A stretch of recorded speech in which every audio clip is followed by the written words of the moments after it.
I was elected to the Baltimore County Council in 1994, and I served for 4 terms. And it really gave me a really good understanding of how government worked, local government. I worked under 2 county executives. And then in 2010, I was elected as Baltimore County's 12th county executive and re-elected 4 years later. So Baltimore County's a great jurisdiction. It really mirrors the state's demographics by population, but also it mirrors the state's geography. We have urban, suburban, rural, farmland. We have 200 miles of waterfront on the Chesapeake Bay and 2,000 miles of streams and tributaries. So it's in many ways Maryland in miniature. Well, when I was first elected in 1994, I had a good friend in Councilwoman Ricky Spector of Baltimore City Council, who had been first elected in 1977. So she was a veteran of 17 years at that point, and said, Kevin, MACO is a really great organization. You need to get involved. Well, I can tell you now, 23 years later, Ricky retired last year, and with her retirement, I am now the longest continuously serving member of MACO, as well as its president this year.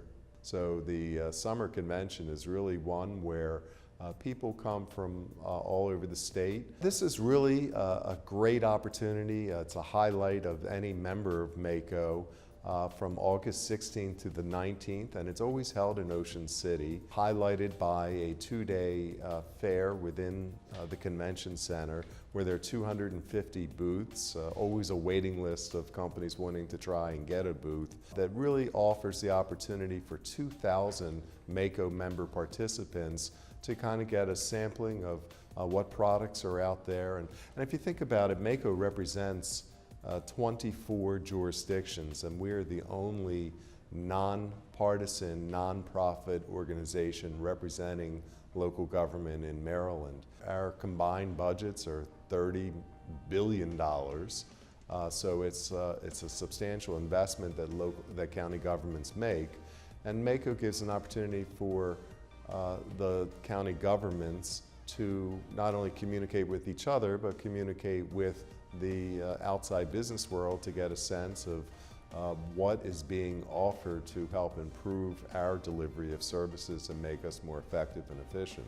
It's really a great opportunity for networking among county officials. So it's not just the elected officials, it's the government officials. It's the heads of the law departments and the public work departments and planning departments, really to allow them to get together and participate in workshops and trade information and really have kind of informal conversations with each other about best practices. So it's a very unique opportunity, and the summer convention it's very popular, but also helpful. We learn a lot from it.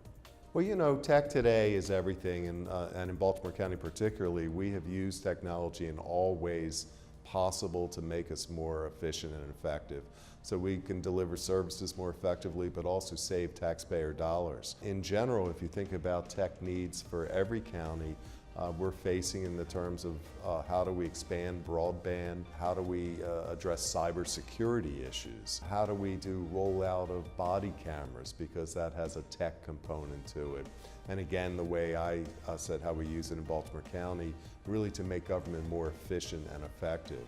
So tech is a vital part of government today, and the more exposure we have, particularly for some of the smaller counties that don't have sophisticated IT departments, this partnership that we have with the Tech Council, we think is a good way to do better outreach and help stay with the times. So it's this constant interaction that takes place where you have a kind of informal dialogue that leads to business opportunities and economic development. And I found MACO to be that great tool that allows that in a very open environment. Well, that's really a key function for us. So during the session, we have very intensive review of every single bill that's introduced, whether worthy or not, and trying to decide what is its impact on the 24 jurisdictions that make up Maryland. I'm in a larger county. Baltimore County's population is is actually larger than that of 4 states. But we also have smaller counties that don't necessarily have the opportunity like we do to have full-time government affairs folks down in Annapolis. So the MACO government affairs section really offers every jurisdiction that opportunity for seasoned professionals, and more importantly, the opportunity to represent in general the positions of the counties before the General Assembly. And we then become the respected spokesperson of all of the counties. Now, we don't always agree within MACO because, again, we represent the entire state. We have large counties, we have small counties, we have different needs within each county. So we try and pick and choose those issues in which we do have consensus on, and then we can take a position in negotiation or representation before the General Assembly. And it's been very effective.